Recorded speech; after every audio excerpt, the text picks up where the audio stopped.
નમસ્કાર. ચાલો આજે આપણે માનવ શરીરની સૌથી અદ્ભુત રચનાઓમાંથી એક એટલે કે માદા પ્રજનનતંત્રની ઊંડાણપૂર્વકની સફર કરીએ. આ કોઈ સામાન્ય બાયોલોજીનો પાઠ નથી, પણ જીવનના સર્જન પાછળની આખી વાર્તા છે. તો મનમાં પહેલો સવાલ એ જ આવે કે આ આખું તંત્ર કામ કેવી રીતે કરે છે? એની પાછળની બ્લૂપ્રિન્ટ શું છે? આ જ એ સવાલ છે જેનો જવાબ આપણે આજના આ વિશ્લેષણમાં શોધીશું. આપણી આજની સફરમાં આપણે 4 મુખ્ય પડાવ પર રોકાઈશું. પહેલા એક નાનકડો પરિચય લઈશું, પછી મુખ્ય આંતરિક અંગોની દુનિયામાં જઈશું, ત્યાર પછી બાહ્ય રચના અને સહાયક ગ્રંથિઓને સમજીશું, અને છેલ્લે અંડકોષ કેવી રીતે બને છે એની અકલ્પનીય પ્રક્રિયાને જોઈશું. તો ચાલો શરૂઆત કરીએ આપણા પહેલા વિભાગથી. માદા પ્રજનનતંત્ર શું છે અને એના મુખ્ય કાર્યો કયા છે એના પર એક નજર નાખીએ.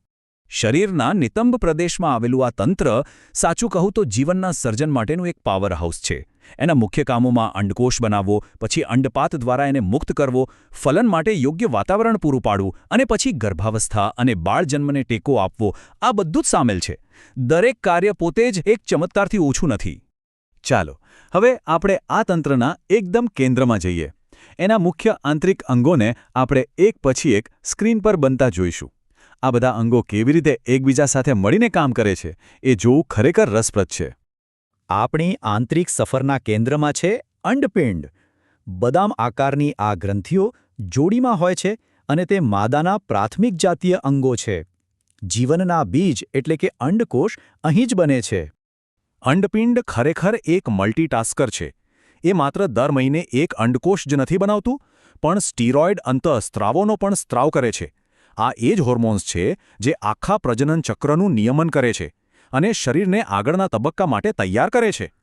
સારું, જેવો અંડકોષ છૂટો પડે એ પછી એનો પ્રવાસ શરૂ થાય છે અંડવાહિનીમાં. આ આશરે 10થી 12 સેન્ટીમીટર લાંબી નાજુક નળી એક બ્રિજ જેવું કામ કરે છે, જે અંડપિંડને ગર્ભાશય સાથે જોડે છે. આ એ જ રસ્તો છે જ્યાં જીવનની ખરી શરૂઆત થઈ શકે છે. આ નાનકડી નળીની રચના કેટલી અદ્ભુત છે! અંડપિંડ પાસેનું જે ગરણી જેવો ભાગ છે, જેને અંડવાહિની નિવાપ કહેવાય, એની કિનારી પર આંગળીઓ જેવા પ્રવર્ધો હોય છે, જેને ફિમ્બ્રી કહે છે. અંડપાત પછી આ ફિમ્બ્રી હળવેથી અંડકોષને પકડીને અંદર ખેંચી લે છે. પછી તુંબિકા નામના પહોળા ભાગમાં ફલન થાય છે અને છેલ્લે ઇસ્થમસ નામનો સાંકડો રસ્તો એને ગર્ભાશય સુધી પહોંચાડે છે. અને હવે આપણે આવી પહોંચ્યા છીએ ગર્ભાશય પર, એટલે કે એ જગ્યા જ્યાં ગર્ભનો વિકાસ થાય છે. આ ઊંધા નાશપતિ આકારનું ખૂબ જ મજબૂત સ્નાયુઓનું બનેલું અંગ છે. 9 મહિના સુધી એક નવા જીવને સાચવવા અને પોષવા માટેનું એકદમ સુરક્ષિત ઘર.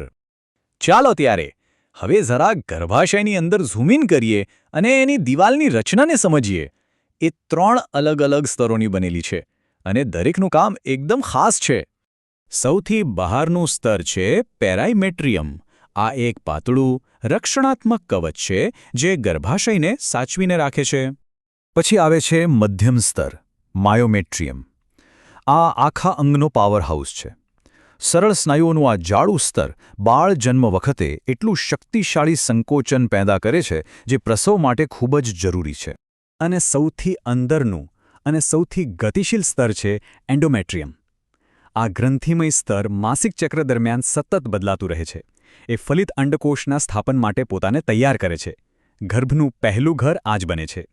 આંતરિક અંગોની આ અદ્ભુત રચના સમજ્યા પછી ચાલો હવે આપણું ધ્યાન બાહ્ય રચના અને આ તંત્રને મદદ કરતી સહાયક ગ્રંથિઓ તરફ ફેરવીએ.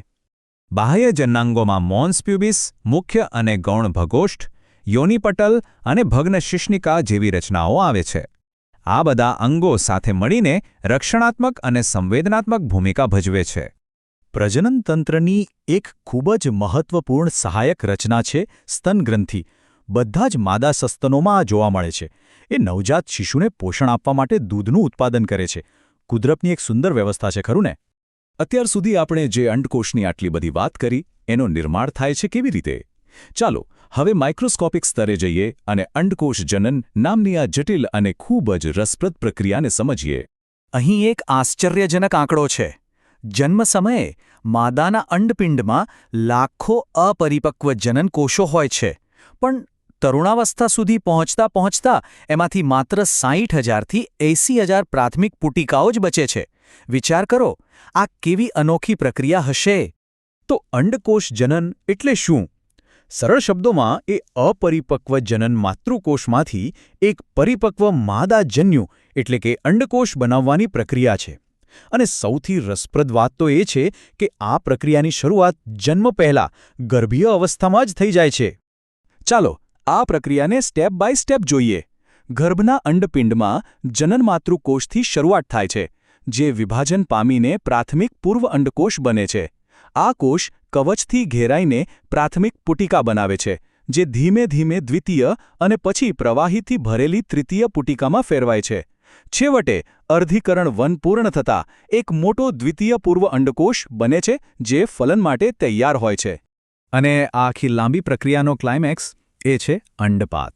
જ્યારે પરિપક્વ ગ્રાફિયન પુટિકા તૂટે છે અને એમાંથી દ્વિતીય પૂર્વ અંડકોષને અંડપિંડમાંથી મુક્ત કરે છે, તે ક્ષણને અંડપાત કહેવાય છે. અને અહીંથી જ એક નવી સફર શરૂ થઈ શકે છે.